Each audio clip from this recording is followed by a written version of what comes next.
Isang babae at dalawang pahinante ang sugatan matapos sumalpok ang sinasakyan nilang jeep sa Calamba Toll Plaza kagabi.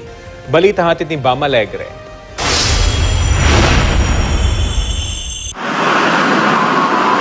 Nagkalat sa kalsada ang mga bukong dala ng isang delivery jeep matapos itong sumalpok sa concrete barrier ng isa sa mga lane ng Calamba Toll Plaza dakong alas 9 kagabi. Kwento ng driver na si Joselito Yago, nawalan siya ng preno at umiwas na mabangga ang sinusundang kotse. Saan ka banda nawala ng preno? Doon po sa unahan po doon. Sinagya ako na. Bakit? Ay, babangga po ako sa kotse eh.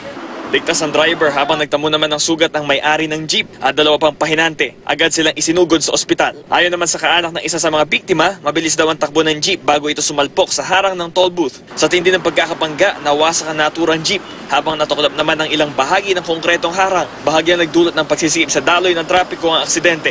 Dahil dito, natagalan din pati ang towing truck na hatake ng jeep. Dagdag problema pa ang sandamakmak na buko na nagkalat sa daan. Galing daw sa Riaya, Quezon ng jeep at papunta sa ng Tarlac para i-deliver ang nasa 800 piraso ng buko. Bam Alegre, GMA News.